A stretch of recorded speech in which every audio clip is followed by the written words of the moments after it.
Bismillahirrahmanirrahim.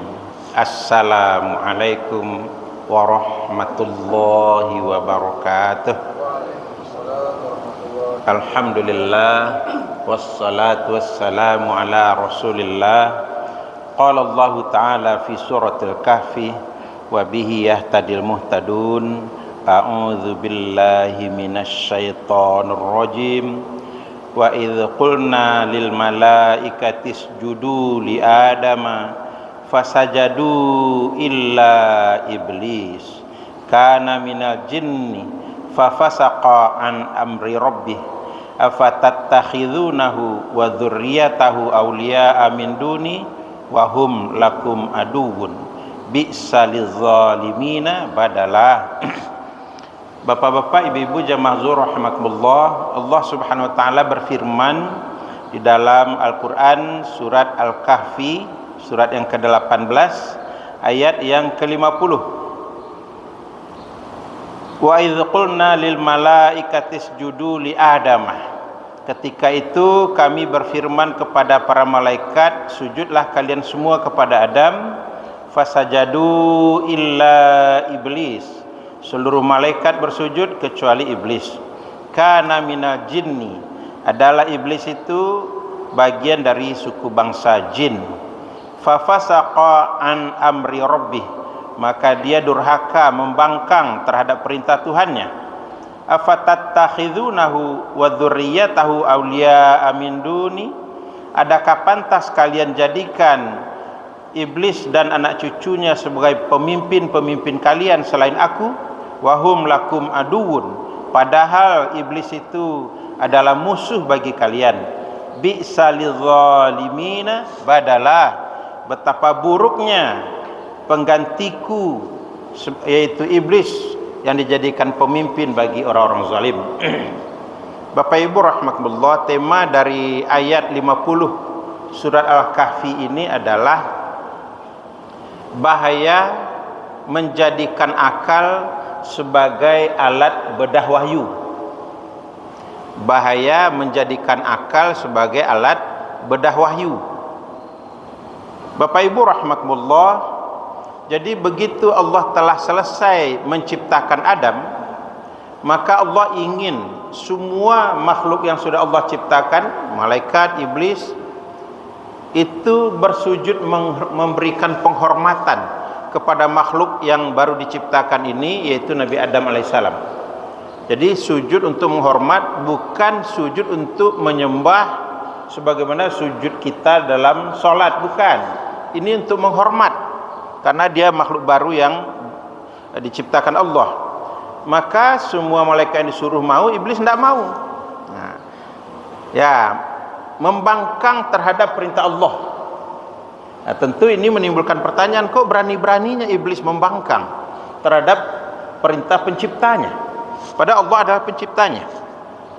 Bapak Ibu rahimakumullah, untuk memahami apa latar belakang penyebab iblis tidak bersedia mematuhi perintah Allah, maka kita lihat ayat lain. Ketika itu Allah bertanya kepada iblis, "Ya iblis, ma mana'aka alla tasjuda idh amartuka?" Hei iblis, kenapa kamu tidak bersedia sujud ketika aku suruh? Allah bertanya kepada iblis. Allah bukan tidak tahu, bertanya di sini bukan karena tidak tahu, tapi Allah ingin jawaban tidak bersedia sujud kepada Adam, tidak bersedia sujud atas perintah Allah itu, sujud itu tidak mau. Nah, Allah ingin itu keluar dari mulut iblis sendiri, melalui lidah iblis sendiri. Kenapa dia tidak bersedia? Bukan Allah yang ingin menerangkan, tapi iblis itu sendiri yang harus menerangkan.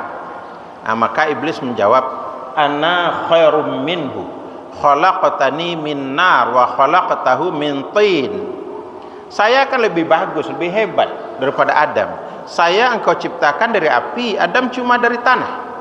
Nah, dari jawaban iblis ini, tahulah kita bahwa ternyata iblis membedah wahyu Allah, perintah bersujud kepada Adam dengan logikanya.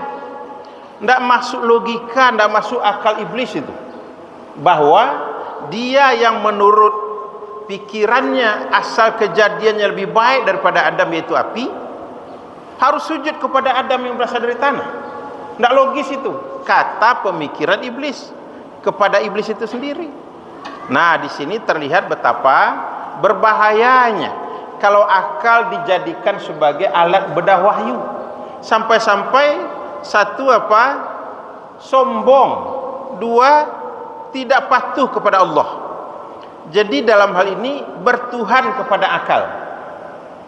Dalam catatan sejarah Islam, Bapak-bapak, Ibu-ibu, dulu ada kelompok umat Islam yang bertuhan kepada akalnya. Namanya kelompok Mu'tazilah. Bagi Mu'tazilah segalanya dilogikakan dalam agama. Kalau tidak masuk ke dalam logikanya, maka kalau ada itu dalilnya adalah ayat-ayat Al-Quran, ayat-ayat Al-Quran itu wajib ditakwilkan, diinterpretasikan, dimaknai lain dari makna zahir teks. Nah, ini bahayanya kalau kita menggunakan logika untuk membedah wahyu. Kenapa? Membedah wahyu itu bukan logika dalilnya. Nabi sudah memberi petunjuk. Satu, bedah wahyu dengan wahyu. Artinya apa? Ayat yang satu ditafsirkan dengan ayat yang lain.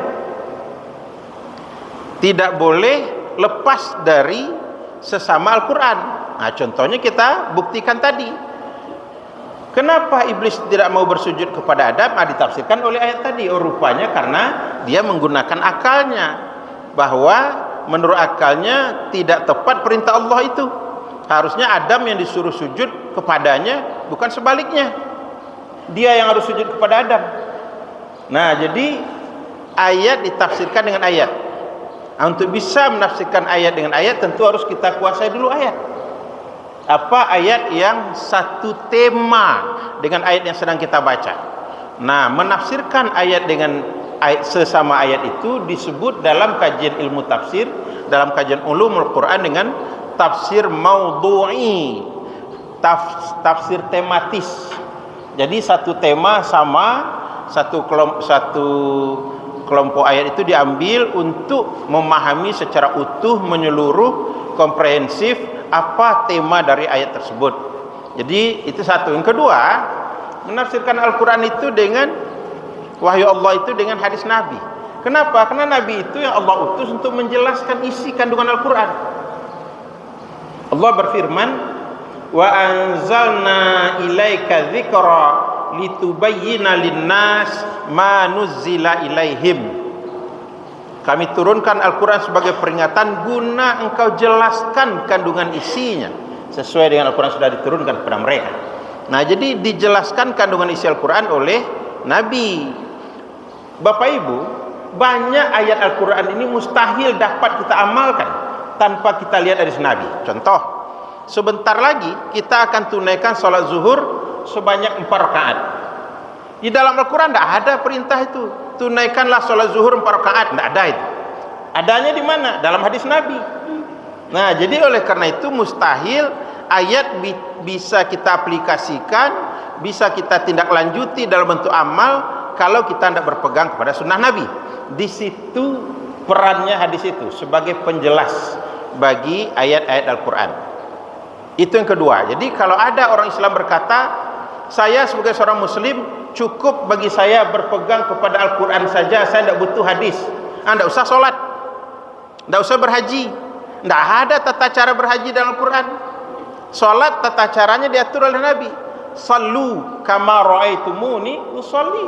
Kalian tunaikan sholat sebagaimana kalian lihat aku sholat. Haji juga begitu. Khudhu anni manasikakum. Kalian ambillah dariku tentang tata cara manasik haji kalian. Tidak ada manasik haji dalam Al-Quran, tidak ada. Jadi bagaimana orang Muslim bisa berkata, bagi saya berislam cukup dengan berpegang kepada Al-Quran saja, saya tidak butuh hadis? Mustahil. Mustahil. Itu contohnya. Tidak bisa sholat, tidak bisa berhaji, karena tidak ada aturan pelaksanaan dan tidak ada aturan teknis tentang ibadah itu di dalam Al-Quran. Sebentar aja, Pak. Baiklah, kalau demikian terima kasih, banyak maaf. Wassalamualaikum warahmatullahi wabarakatuh.